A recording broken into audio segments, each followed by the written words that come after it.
Let's get into today's episode of Why We Succeed. Hey, what's going on, everybody? It's your man, Immanuel. We are back with a new episode of Why We Succeed. Today, I'm joined by a very, very special guest, the one and only Carl Broadbent. How you doing today, Carl? Hey, Jay, I'm doing great. Thank you for inviting me. Oh, man, so excited to have you on the show. I came across your YouTube channel a little while back, and I love your transparency. First and foremost, you are what I would consider an affiliate marketing expert. I know some people don't necessarily put those titles on themselves, but to me, I was going through your content. I love your transparency, your knowledge about affiliate marketing. And I was like, man, I would love to speak with Carl, learn about it. And I'm excited to have you on the show. And just want to say thank you so much for joining us today. No, thank you. I'm an expert and guru. I don't know if I'll call myself that. But yeah, definitely. I just share my journey. That's what I do. I don't pretend to be anything I'm not. I'm just simply sharing my journey as a full-time blogger here on YouTube. And that's it, really. I love that. And there's one question I always like to start the show off with each guest, which is, how do you personally define success? For me, it's having more freedom of time, really. I have a reasonably large family. I have 3 children, and just having more time to spend with them, work when I want, be able to travel and still work. That for me is success. Financially, you need a level of income to be able to do that, obviously. Right. But yeah, I define it with time. Basically, it's like today. I had a meeting today, and then the rest of the afternoon, it's been pretty much free to do what I want. Couldn't do that in my 9-to-5 job. Right. So I'm curious, do you still have a 9-to-5 or have you totally transitioned into full-time entrepreneurship? Yeah, full-time affiliate marketer now for the last couple of years. Yeah. Nice. So let's go back. I want to know your story. How did you get into entrepreneurship and affiliate marketing? Like, how did that happen?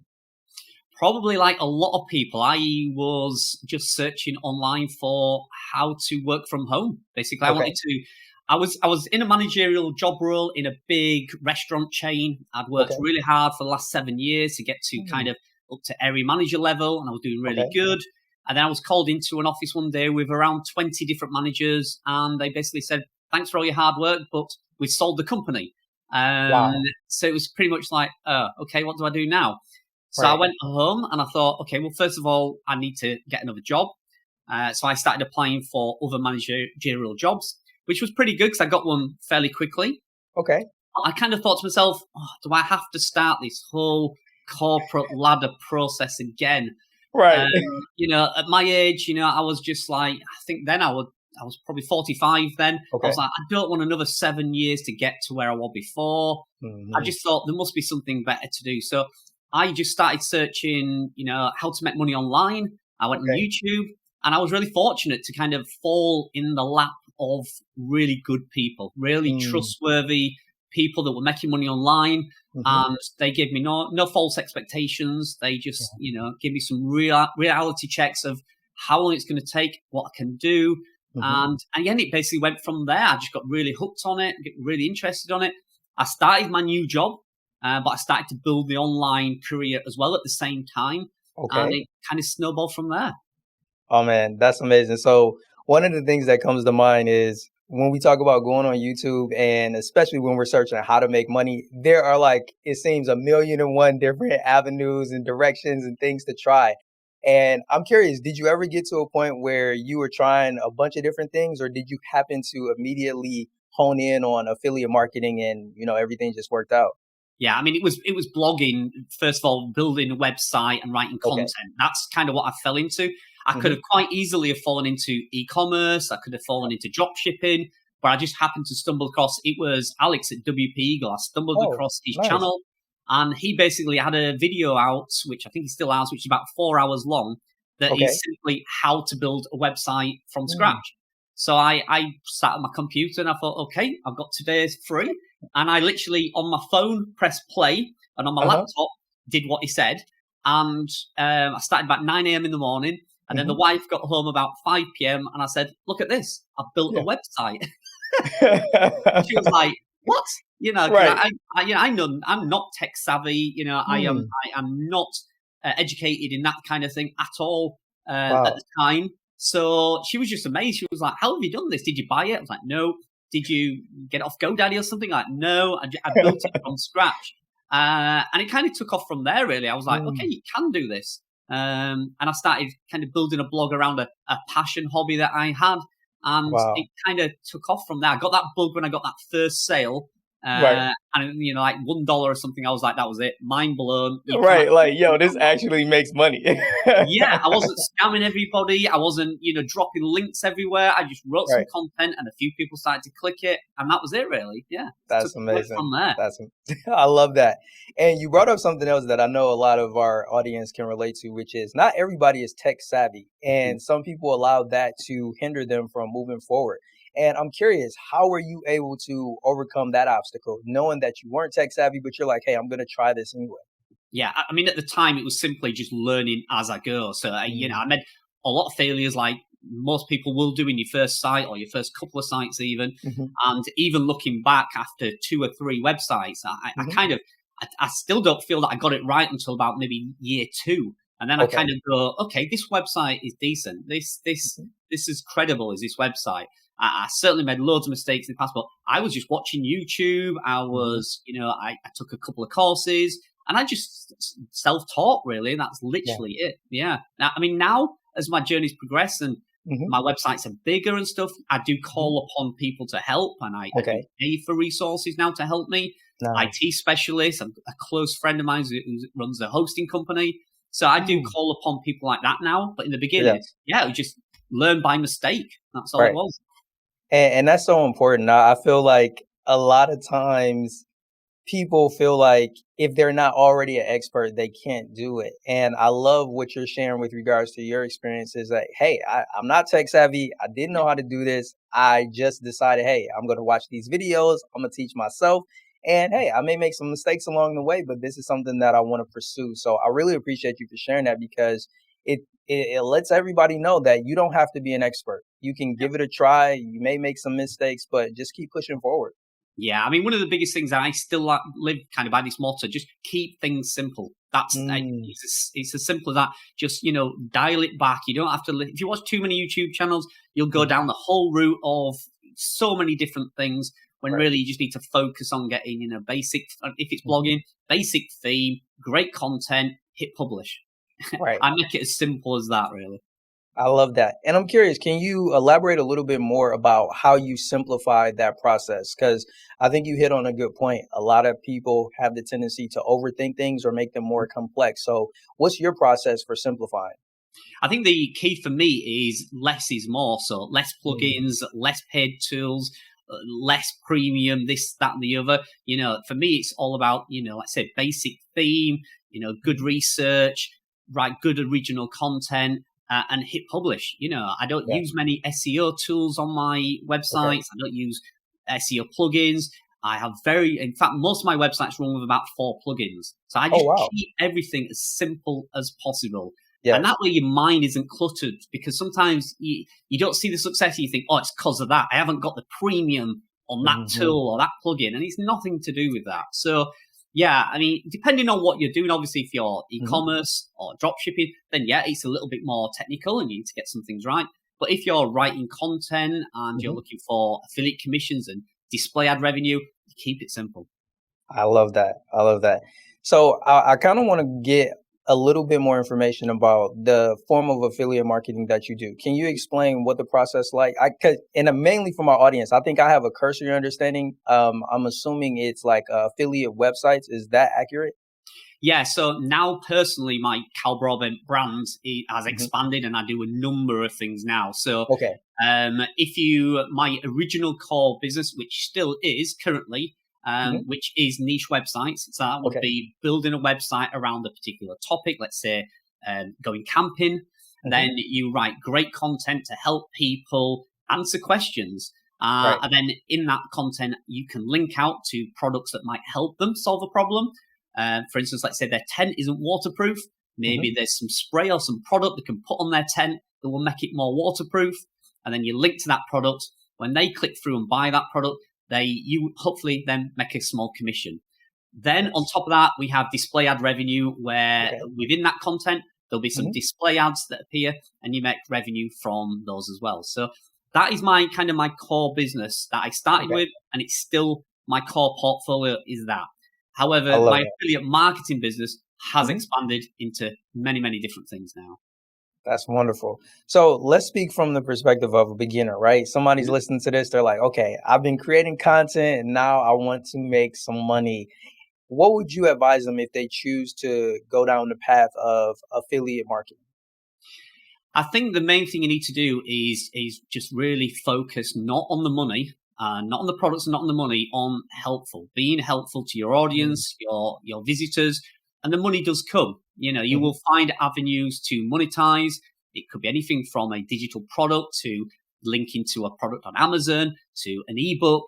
It could be a course. It could be anything. But the main thing to do is not focus on that money because you'll chase the mhm, money, and then mhm, you'll find that it'll have the opposite effect. So I focus on, being helpful and providing the information people need. And then the money comes. You've got to have the traffic first before yes. the money comes. So yeah, stay focused on helpful, your audience, your community, and then think about monetizing further down the line. Because if you start off chasing that right from day one, you'll Mhm. find it very hard. Yeah, I agree. I totally agree. And I'm curious about your own journey as a YouTuber. Did you start your business first, or did you start your YouTube channel first? Or did you Start do them simultaneously? No, I started the business first, part Yeah. time when I was working. So I was building my business up in the background. My old boss says, "There's no way you're quitting your job until I can see some money." And there's no way the wife was going to let me quit my job. So I Right. kind of was building that up month by Mhm, month, saw it increasing, and then I kind of got to the point where I was almost ready to go full time, and then I mhm. jumped on YouTube and I just started. I think my first video was horrendous. In fact, I think all of ours are. yeah, I mean, in fact, I watched it back the other day because I'm going to do a video very shortly, like, from this to that. And I'm going to Right. show kind of my journey. And yeah, watching that first video back was absolutely horrendous. But I think my first one was literally me just saying, listen, I've built a couple of websites. They're doing Mhm, okay. I'm thinking about doing it full time. If you want to watch along, I'll just kind of tell you what I'm doing. mhm. And it kind of grew from there, really. So yeah, Nice. definitely the business came first and then the YouTube channel. And then now it's kind of 50-50 now. Nice. And I'm curious, as a content creator, a YouTuber in particular, what do you enjoy most about it? I enjoy the feedback. So I enjoy people saying, hey, great. It's like I did a video recently. I've been really, really busy and I haven't got as many videos out as I wanted to. And I kind of Mhm. apologized. I said, hey, sorry, I haven't been on YouTube for a while. And somebody just commented a minute ago and just said, hey, don't apologize. Go enjoy the sunshine. Go play golf. Go play fishing with the kids. Do whatever you want to do. Don't apologize. And it's things like Mm, that that's like, yeah, nice. He right. appreciates that I'm giving this free content. I'm giving this Mhm, value to people. And yeah, I shouldn't be, upset, if I'm, not making a video. So mhm. that was really nice. I love that Yeah. feedback. It's really good. Oh man, I can relate because I've definitely felt the same way where it's like, oh man, I missed a week.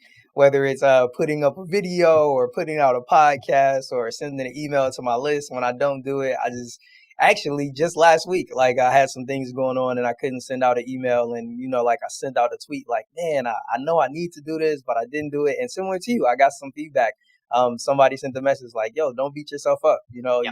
I can't remember their exact words, but in so many words, they were just letting me know like, you might miss it today, but go enjoy the day and then just take the lessons that you learn, and then that'll give you something to write about. And I never even thought about it from that perspective, is that sometimes when we take a step back, we have experiences that can then bolster or help the things that we're doing once we do get back to either filming videos, making podcasts, or blogging and writing. Yeah, absolutely. I mean, you got to remember, why did you get into this in the first place? You probably Yes. got into this to have more free time, right? And Hmm. sometimes I end up spending more time doing this than I did in my corporate job. So you've got to kind of remember, do you know what? Today, Hmm. I can take the day off and my income will Right. stay the same. Nothing will happen. The world will end.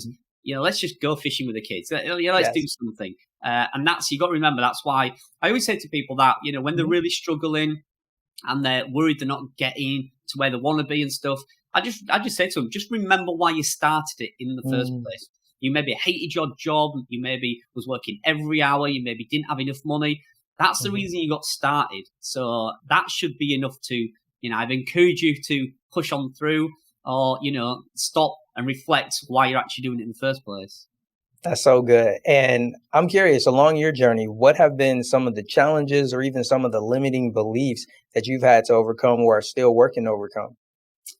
I think in the beginning, it's when your website maybe gets hit by loss Hmm. of traffic, or it Mm, gets hacked, or an algorithm update. That's hard to take when you first start, because you've worked so hard. I had one site, I think it was hmm. about my third website, that got to around 150,000 page views. Oh, And wow. then there was an algorithm update, and it just Hmm. dropped off a cliff. And I Man. went from earning around $3,000 or $4,000 a month from that site down to about $500, and it was just Mm, overnight gone. wow. Wow. And I was reaching out to everybody saying, "Help me! What have I done wrong? Help me!" And Hmm. everybody was just going, "You've done nothing wrong. Mm, It's part of the business. Unfortunately, sometimes it's going to hmm. happen." And I kind of took it really personally, and I Hmm. think you just learn to realize that it's business, it's the industry that we're in. Things are going to happen, and you have to just deal with it and move Right. on. If you let it stop you, Hmm. then this business isn't right for you, because you'll come Right. across challenges. At least every 3 or 4 months, there'll be one pretty big thing that happens to your industry, Hmm. your traffic, your website, something. And if you let every one of those instances stop you, Hmm. then you won't succeed. So you need to not take it personally, learn from them, and just Yeah. carry on. Really. So yeah. Right. And I definitely want to learn some more about some of the lessons that you've taken away. And I think a perfect example of that would be something that you recently ventured into, which is launching your first event, the affiliate gathering. Tell us a little bit about how that went and some of the lessons that you learned along the way from putting on your and hosting your first event. Yeah, I mean, that was huge for me, especially launching it at the time we did, around the COVID and lockdown. Hmm. We'd just come out of that. It was a scary thing to put on, both financially and I think Hmm. more personally, because I didn't want to Hmm. let anybody down. So we had obviously Right. companies that had, paid for stalls, and we had Hmm. speakers and people flying in from all around the world. So the biggest pressure on me there was personally not letting anybody down. So, Mm. we could have always got right up until the day, and then the venue could Hmm. have said, "Unfortunately, we've had an outbreak of COVID. We're shutting the place down." Who knows? Right.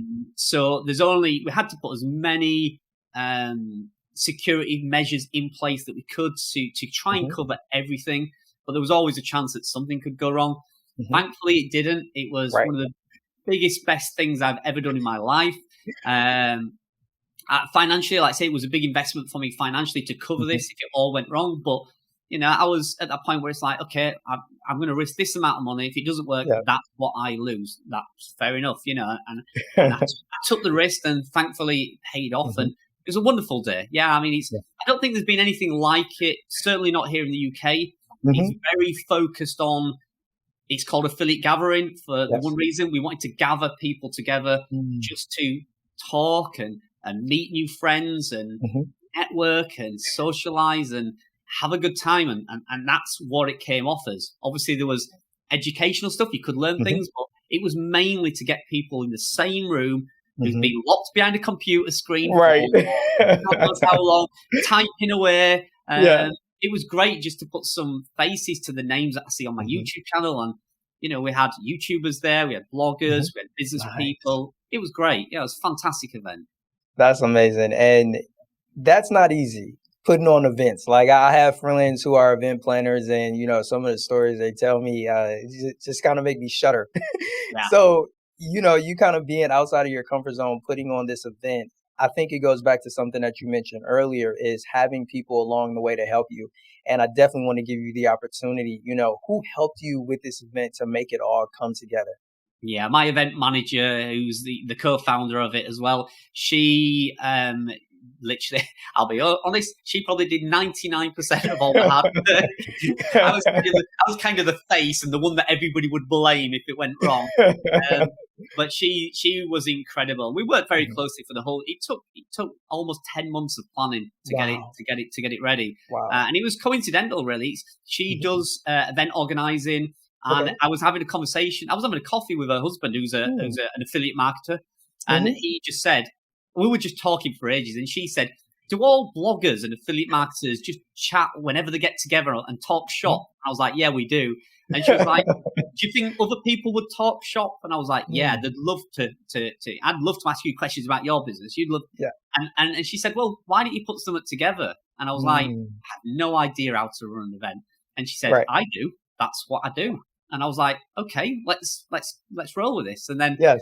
yeah, we thrashed some ideas around and it kind of grew. It was going to be about a small gathering of about 50 people, and it ended up being a 400 capacity sellout event. Wow. So, Wow. yeah. Wow. That is amazing. That is amazing, man. And I'm curious, what would you say were some of the main takeaways for yourself at the event? I'm sure running the event, operating it, there's only so much you can experience. But what would you say really stood out to you from the entire event? I think what stood out, not from a technical running side of it, but from an Mhm. actual audience side of it, Mhm. was how people were so desperate to talk to other people. Mm. I got on stage and the first thing I said is, listen, as many of you have traveled 4,000 miles from all around the world. Uh-huh. Use this opportunity. Don't let it pass you. Right. Talk to the person next door. Tap somebody Mhm. on the shoulder. Swap email addresses. Hand business cards out. Just make those connections, Yeah. and from that event, there's so many Discord groups and like, VIP groups that set up from that, where Mhm. people like, oh, I met several people. We're now in a group and we have a weekly Zoom call. Yeah. That's what I wanted to come out of it. And I hoped that what was going to happen, and it Mhm. did. So Yeah. that was, from a personal side, that was really what I got out of it. That people do really want to Mhm. attend in person. Anybody can do an online call. Anybody can do a Zoom. Everybody can do a Yeah. webinar. But physically jumping on a plane or a train and arriving somewhere to a group of people you've never met, that takes some guts to do it. And I It was does. so pleased and proud that a lot of people did that. And yeah, Mhm. there's been some friendships made for life from that event. So yeah, that was definitely what I wanted to happen, and I'm so glad it did.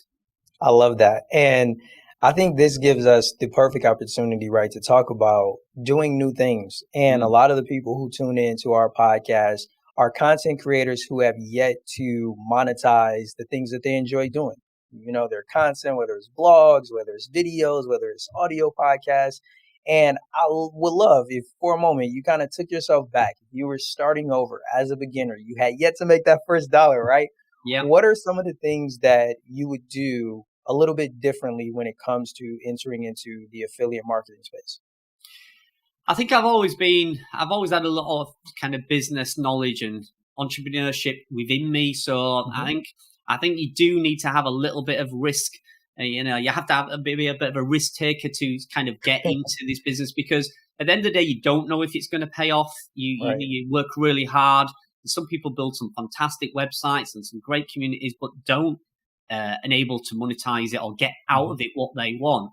Hmm. So I think for me, yeah, I mean, if I had to do anything again, I would probably have started building my personal brand sooner.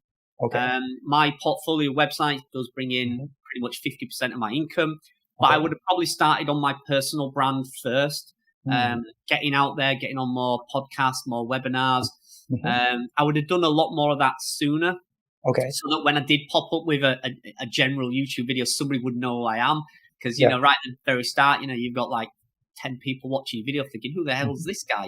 So I would have probably started building carlbroadbent.com as a Okay. brand first.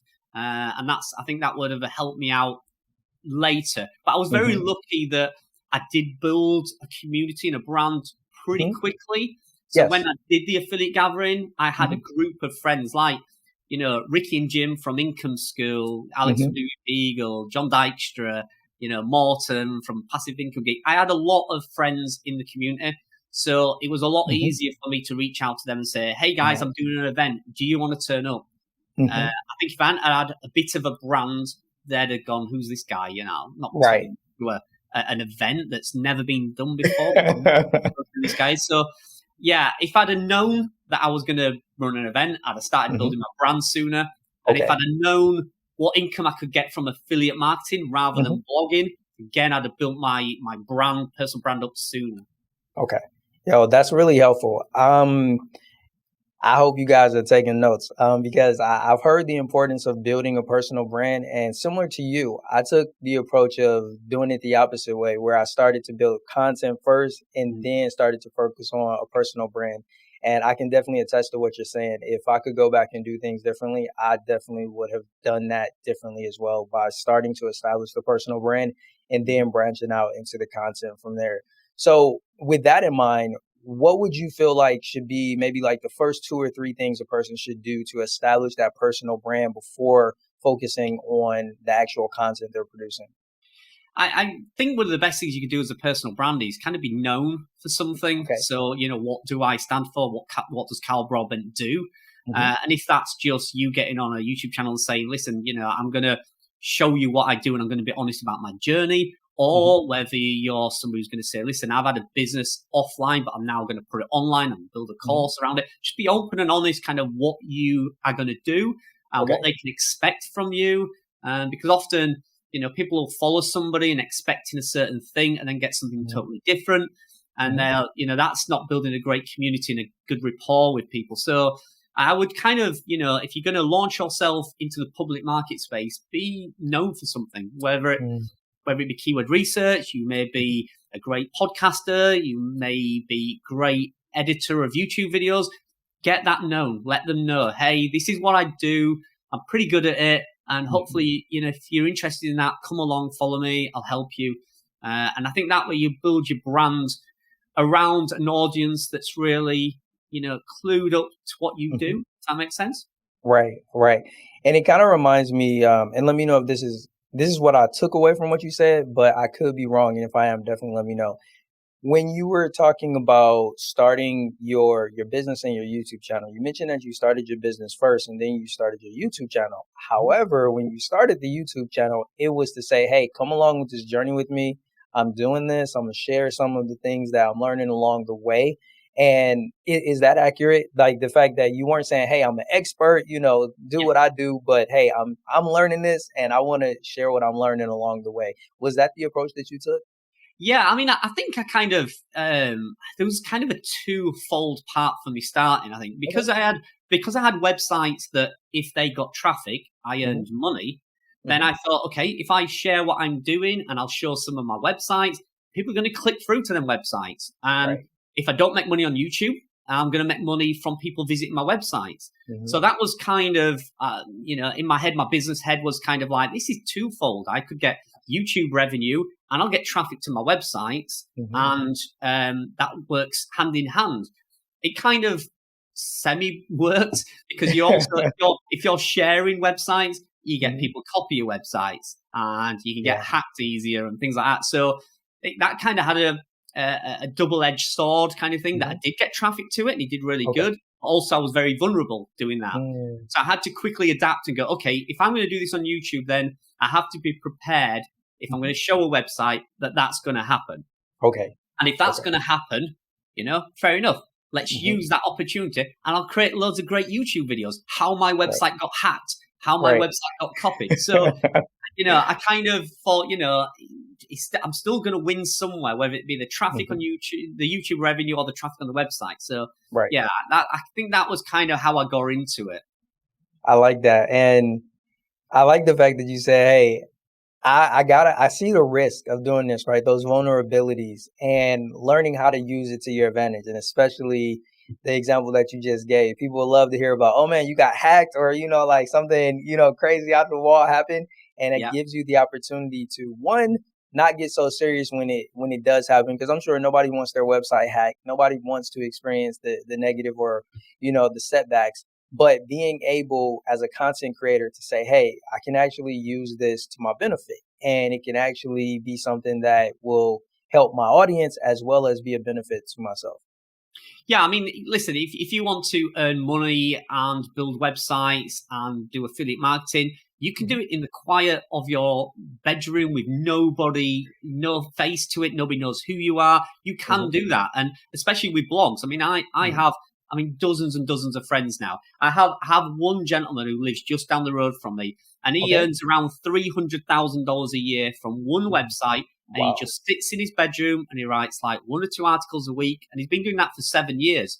And he's only like $300,000 a year, and nobody knows who he is. If you saw him in the street, you wouldn't bat an eyelid, And you can do that. You can make money online without having a face. You don't have to have a YouTube channel. You don't have to go down that route. In fact, probably 99% of people will not want to do that route. But if you do decide to do that, then, there are risks that will come with that. And like I say, I remember a conversation with another YouTuber, and I said exactly that. He said, I'm going to reveal my website. And I said to him, what if it gets hacked? And he just went, it'll make a great YouTube video. And that was it. And I was like, do you know what? If I'm going to put myself out there, then there's going to be risks with it and there'll be rewards from it. So, but like I said, making money online, passive income, affiliate marketing, you don't have to have a face on that to do. You can do some projects that don't need a brand, don't need a face behind it, and you can still make money. It just depends what route you want to go down. Right. That's really helpful. And having that perspective of being able to say, hey, you know what, this could go bad, but there's also an upside to it as well. I think that that's so important, especially as content creators. Sometimes people are afraid to do certain things because of the negative aspects that may come with it. But I like what you just shared. It gives us the opportunity to rethink, is there a positive that can come out of this? Is there a benefit? And if there is, then you should weigh taking that action or making that decision. So I'm really glad that you pointed that out. Yeah, I mean, don't get me wrong, Jay. If you've got a website selling tens of thousands of dollars a month and somebody hacks it, right? One YouTube video saying I got hacked isn't going to cover that. So obviously, be very careful what you do share. But like I say, if you're building your career or your business around being a public face on YouTube, then it's going to come with some risk. Yeah, I mean, I was always, when I jumped on YouTube, first thing I said was, I am not going to make any content that I can't back up. I'm not going to say anything that's not true, because the last thing I need in my life is people saying he's lying, or he doesn't do that, or he doesn't own that site. That's the last thing I wanted. I didn't want to wake up each morning to somebody finding me out. Who wants a life like that?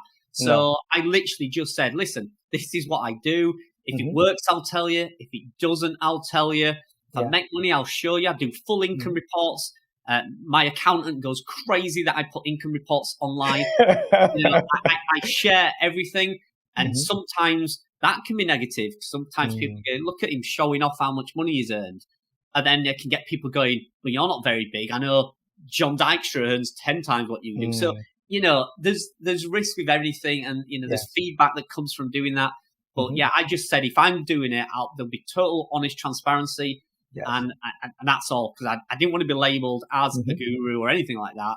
I could do without that stress. I really can. Yeah. And I know I tacked on the expert label to you earlier, but to the point that you're making, those are the things that attracted me to you, to your channel, to your content that, got us where we are today. Is I could see the honesty, the integrity in in yourself, as well as the way that you presented your content, the way that you were vulnerable and say, hey, I'm being transparent. This is what I'm doing. These are my reports. These are the progress I'll make. These are some of the mistakes, some of the lessons that I learned.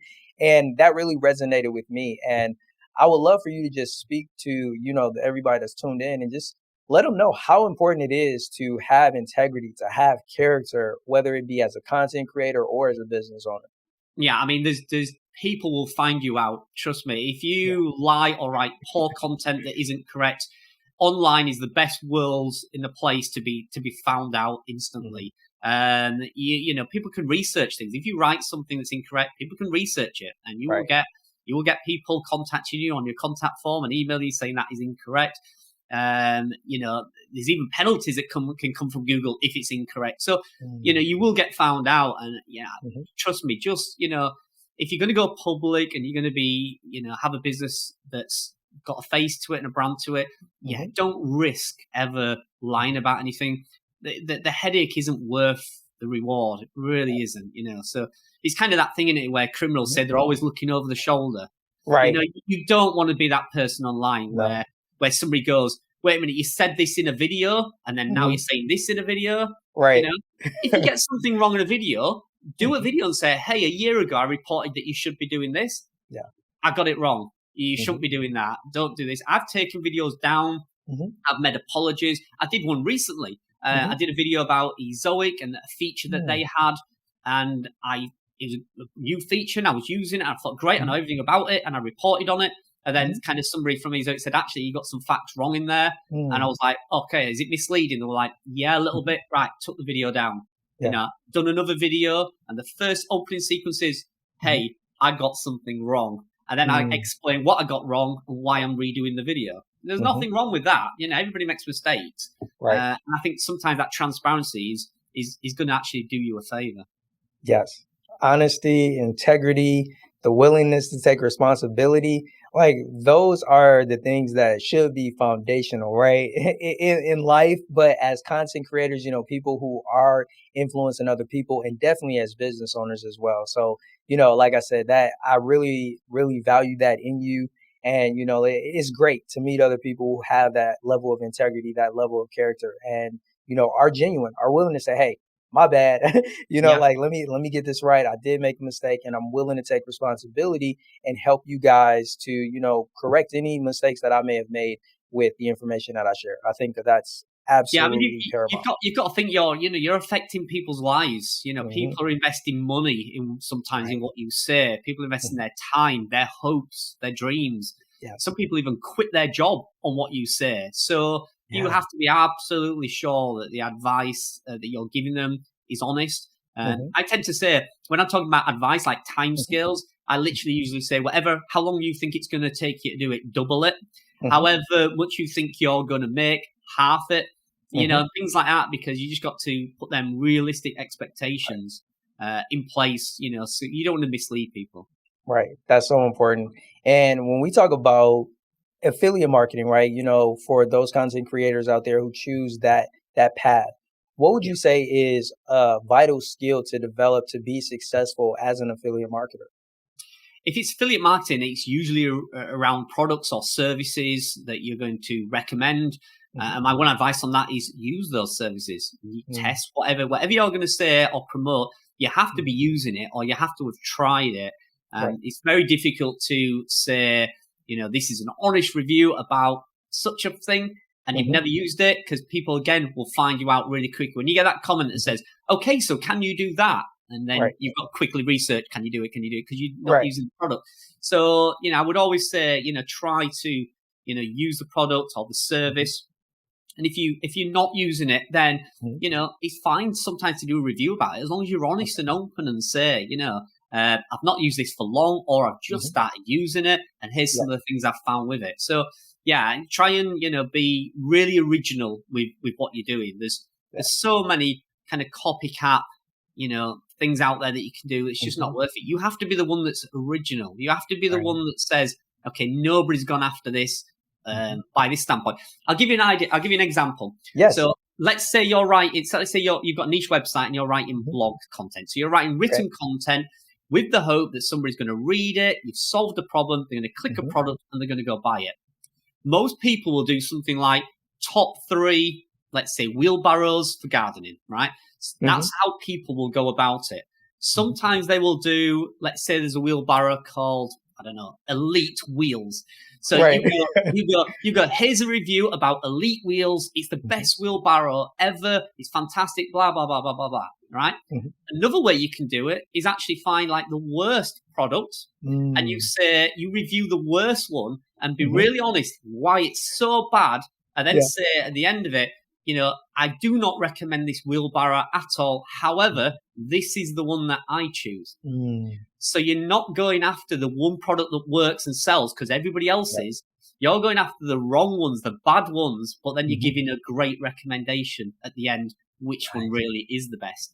So I kind of reverse those product reversals. So that can be the same if somebody's doing affiliate marketing. They're trying to sell some, let's say, some emailing software or a webinar software. Then don't go after the number one that everybody is going after. Choose the ones that are not working very well and do an honest review why they're so terrible, but then point out which is the one you use because it's better. Oh man, that's a really, like, you just dropped a gem right there for a lot of people who may have just been looking at it from that one perspective, which is, I just want to focus in on the best. And now you're essentially setting yourself apart, like you had mentioned earlier. And that's really important. I really appreciate you for sharing that. And one of the other things that I wanted to do, just kind of painting a scenario. Somebody's brand new. They haven't made their first $500 to $1,000. They want to do that with affiliate marketing. Would you advise them to do like product and service affiliate marketing? Or do you feel like hitting that goal would be better done through like a niche website? What would you recommend? If it was all about the money, you want to earn your first 100 or first $500, then usually a service is the best route to go down. Most people are good at something. And if you go on a platform like Fiverr, for instance, I think there's something like 400 and odd categories in there. One of those categories you will probably be good at. It may be you're great at logo designing. You're great at running podcasts. You can create thumbnails. You can edit videos. You can do keyword research, whatever that may be. If you are good at one of those services, that will be the quickest way to do it. That will be the quickest way to make money, because you can simply go on a platform like that. You can offer your service. You can go on Facebook groups. You can set up a service on there. You could even pay a few dollars on Facebook and run a small Facebook campaign and see if you get a few orders in. There's really, really quick ways if it's just to earn like $100 or $500. Right. If you want to go down blogging and writing content and getting display ads and affiliate commissions through written content, then it's a timely process. It will take you at least 6 or 7 months to probably earn $100, your first $100. It is a very, very slow process. So if you want to, suddenly you need some finances and you need to make $100, you need to make $500, usually offering a service is the quickest way to do it. Okay. So for those who are like, okay, I know now the fastest, quickest way to do it, pick a service, kind of go the freelancing route. And if they are like, yo, I really like niche websites, understanding that that is more of a long-term undertaking, what would you say is the first thing that they should do if they choose that route? They should choose a niche or a topic. I'll say niche, but some people don't know what it is. Basically a topic that you want to build your website around, that you're interested in. It is such a hard niche and business to get into if you are not dedicated. And it takes a lot of get up and go to get up on a morning. Maybe you need to write before you go to work, or you need to write when you come home from work. You might put the children to bed. It might be late at night, and then you need to sit down and write content. If you're not passionate about what you're writing, or you don't have some knowledge on it, it's very difficult. I'm not saying it's not impossible, but it is very hard to be motivated to write an article about something you are just not interested in. So I wouldn't worry too much about finding the perfect niche. Oh, it's got to be, everybody says, find the perfect niche. Sometimes you just need to get started just to get the experience of what's working and what's not. Figure out, are you good at writing, or are you going to need to pay somebody to write? There's lots of things you need to figure out. But first of all, start with something you know a little bit about, and it'll make it so much more easier. Yeah. So 2 questions. First one is, I know some people are like, okay, I'm interested in doing the niche website. What's the level of investment to get started? Is that something that requires a nifty or, a pretty hefty financial investment at the start? I mean, you can start your first website up with very, very basic hosting, a free theme. I actually do have my own theme, popcorn theme, which we developed, which is $99 and it's for life, and you can use it across any website you want for life, and that covers all the updates and stuff. So, at the worst case scenario, you might be looking at a $99 theme and some hosting, $5 to $10 a month. So your initial investment, could be as low as $100, $110. But, you can do it even for $10 or $15 a month if you found a free theme and the cheapest hosting going. I'm not recommending you get the cheapest hosting going. Right. You will learn your time, but it's enough to get you started, at least to experiment and write some content. I mean, it's like for me, for instance, I wrote all my content for about 2 years. And it was only when I showed my article to my boss, and he literally fell on the floor laughing. And I said, what are you laughing at? He said, the grammar, the spelling, the paragraph structure is all wrong. And I quickly learned that I'm not good at writing articles. So I quickly realized, wait a minute, I can't afford to pay for content at the moment.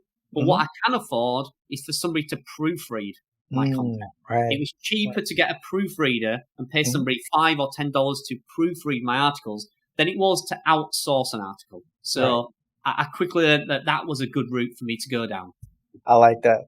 And my second question was with regards to education, learning, right? There's always a learning curve.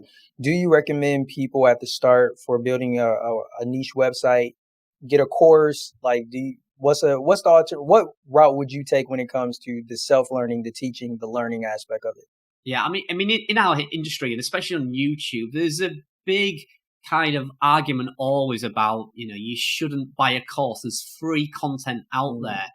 I agree, there is free content out there, but it will super speed up the process if somebody just goes, day one, do this, day two, do that, day three, do that. It will certainly, I mean, I'm not selling a course. I've always said, if I build any courses, which I am currently doing a couple of small courses, they will be free. They'll be free resources because I just want to help as many people get into the industry as possible. But, I am not against or averse somebody going out and spending $200 or $300 on a course, because trust me, the time it will save you will be worth that small investment in the beginning. I mean, I didn't buy a course until I was actually gifted a course. So your audience may not know, but there's a big company called Income School, and they're very famous in our industry for what they do. And they have a Project 24 course. Now, I entered a competition and I actually won that competition. Wow.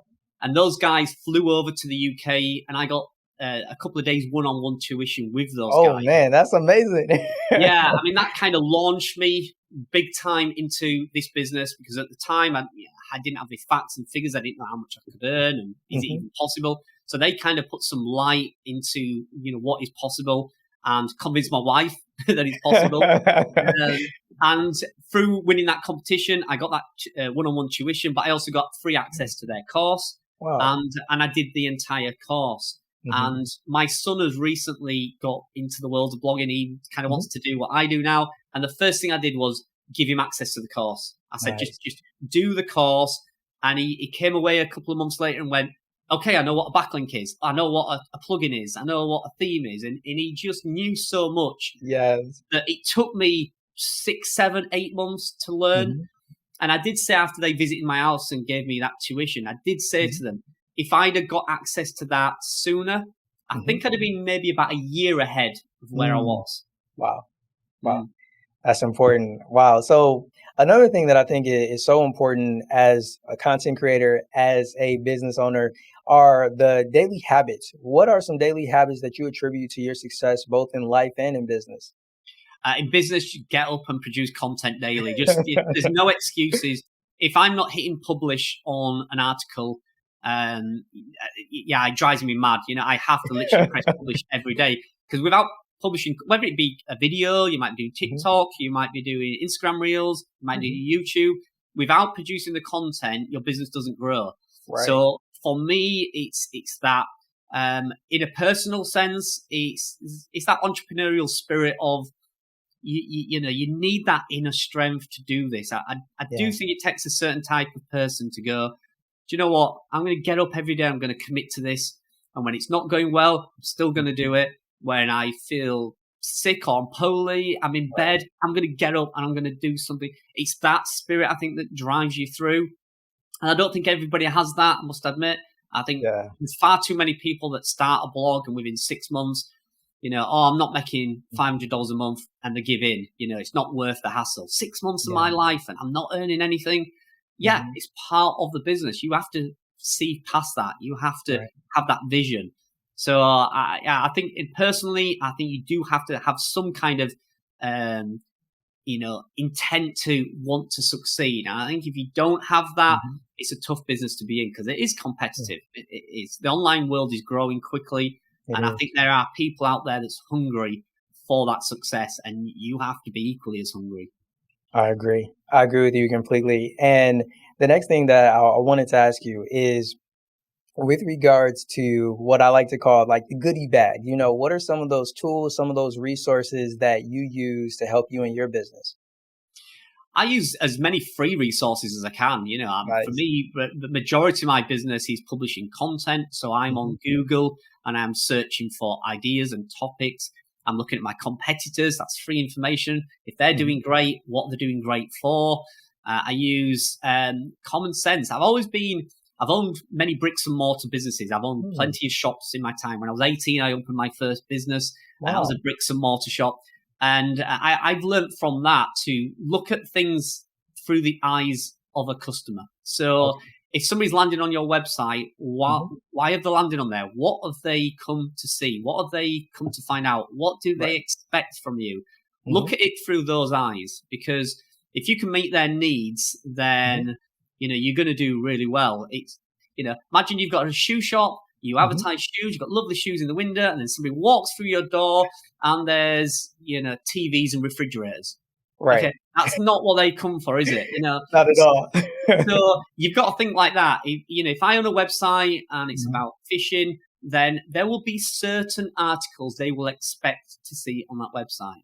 Yes. So sometimes it's not all about going after what you think is going to pay and where the money is. Sometimes it's about giving your audience what they want.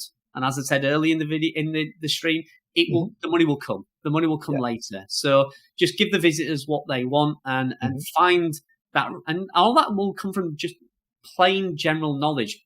I used to ask my wife, if you was I had a pet website about fish keeping. I used to say to her, if you was going to start a fish tank, what do you need to know? And she was things like, how do I get it home from the store? I mean, can I carry it? Is it going to go in my car? Do they deliver them? Because the glass, how can you buy a glass fish tank from Amazon? It's going to be smashed. Right. And it was questions like that. And I was like, right, I wouldn't have thought of that. I wouldn't, I would be like, how do I heat up the water? How often do I feed my fish? And she was looking at the practical things, and I was like, great, how much weight can a fish tank hold? Because if it's going to go on that coffee table, it's going to break my coffee table. I was like, again, I didn't think of that. Yeah, that's so important. And I think that kind of speaks to, again, the importance of inviting other people into that process, especially when it comes to, like you mentioned with your event, getting feedback, like you mentioned, asking questions from people close to you, whether it be a wife or spouse or, family members or friends, to get some feedback and give you a different perspective on things. I think that's really great. And it's really hard to ask for feedback. It is, honest. Like, it was what showing my boss my first article was one of the worst moments and one of the best moments because he was honest and said that's terrible. It's absolutely terrible. And I thought I'd done a great job. I was ready to hit publish, and and that was one of the best lessons I learned because when I got other people to look at it, they were like, "He's right, that's terrible." And that was the best lesson. But it was so hard to show him because he's a very critical person, and it was so hard for him to for me to actually say, I'm laying myself bare. This is what I produce, and for him to go, "It's shocking. Don't give up your day job." It was quite hard to do. It was a very good lesson. Yes, and I think that's something else that a lot of content creators and business owners have to experience is like that fear or that apprehension. And sometimes it can be difficult to, face the fear right there, face to face. But like you mentioned, you can learn a lot from those experiences if you just say, hey, man, I know this is a little bit scary, but I'm going to do it anyway. And oftentimes the lessons that you learn can be extremely valuable, like in your case with your boss. Yeah, I mean, like we're saying, keeping it real. People don't mind if you go, hey, I'm not an expert on this, but I bought this product. I'm going to show you what it's all about. Right. I really like it. I use it daily. It's pretty good. But I'll be honest, I've only had it for 3 weeks, so in 6 months it might break. But and just be honest. That honesty is what people buy into, particularly on YouTube. And a great example of that is I found a YouTube channel where it was about speedboats, yachts, speedboats. All that kind of fishing boats and everything like that. And there was a YouTube channel where it was very, very business looking. So this channel was a company showing all their speedboats. So we're like, hey, here's the latest model. And it was like a news feed. It was a very professionally done choreography. It was done like an expert TV channel. Wow. Right? And it had thousands of videos on their YouTube channel. And it had about 6,000 subscribers. Now, I found a similar channel, which was something like, I think it was something like Bob's Speedboats. And it was just some guy who just used to give really honest videos. And he was like, hey, my friend's got a boat. Let's go have a look at it. And he'd show you around the boat. And he had something like 300,000 subscribers. Wow. And it wasn't professional. Sometimes, he'd say a swear word. Sometimes he'd have to edit. His editing was terrible. But it was honest and real. And on YouTube, that's what people, highly polished or raw, real videos on YouTube, the raw, real ones work. I agree. I mean, there's certain things sometimes you have to do.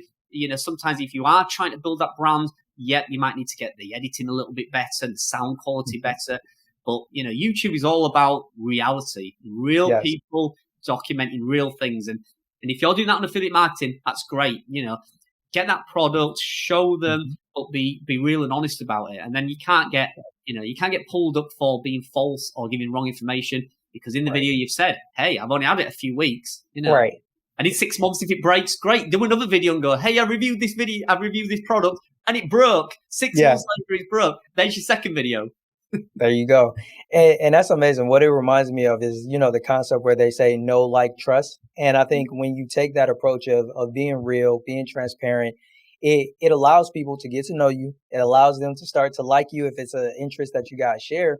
And then they'll trust you, which definitely bodes well when it comes to business. If you do recommend a product or you do send them to a website that has affiliate links there, they're more likely to trust you because they know you, they like you. So building that up, I think everything that you said today, it really ties into one another perfectly when it comes to building a personal brand, when it comes to being honest, having that integrity, having that character, and then not just chasing after the money, but adding value, helping other people and doing it in a manner that is real, that they can relate to. And I think when you do all of those things, you will get to that place where you're able to succeed financially as well. So I think I read one of Pat Flynn's books. If you already just don't know, definitely go check Pat Flynn out. And he did a book, I think it's called 1,000 Superfans. And he was saying, don't try and, capture the entire world. Go after 1,000 superfans that, really believe and trust what you say, and you give them real value and build that trust. You'd be amazed how much you can earn from 1,000 subscribers who are really bought into your philosophies and your business sense. So, you can make a lot of money from just a very small following.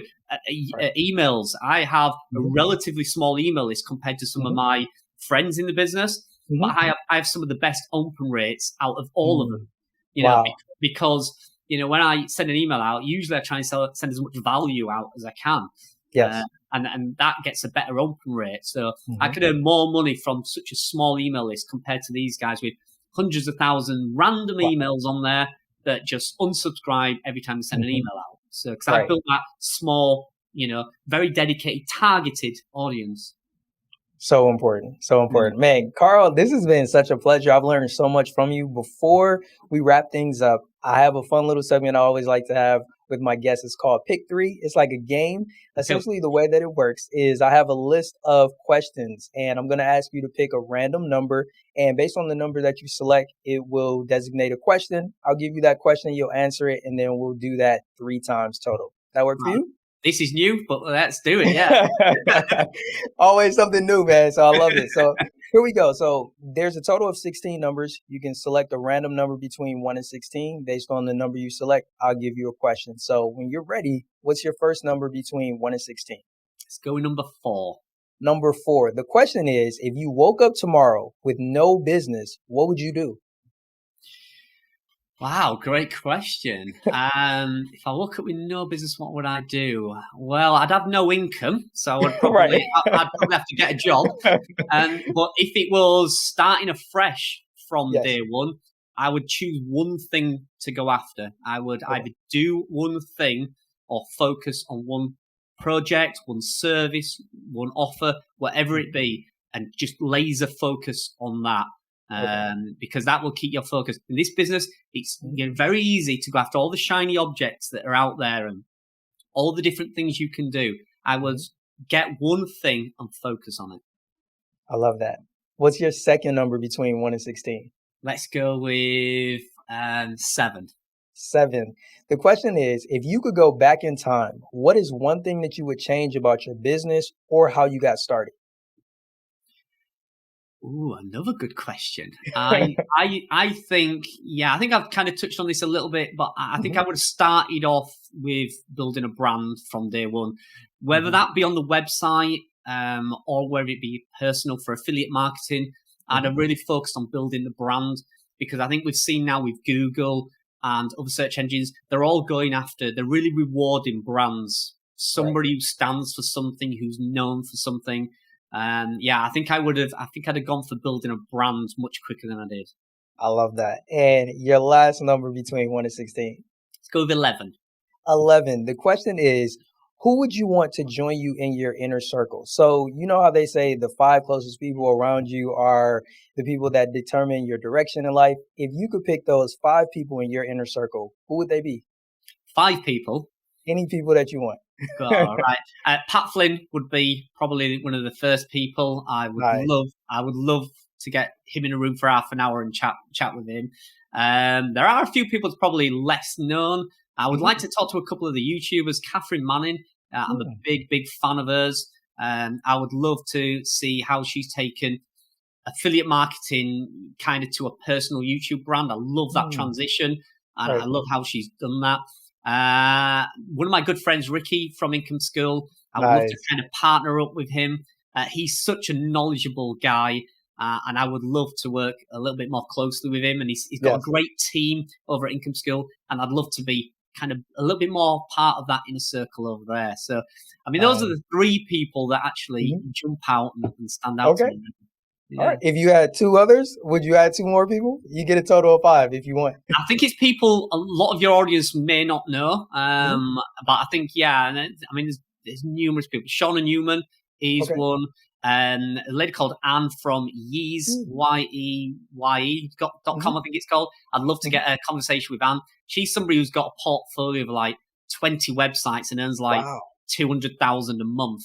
And she does exactly what I do. I'd love to know, how do you grow from where I am to where you are? That's what I want to know. What's that magic sauce that got you, to that next level? Because, John Dykstra, and there are next level people.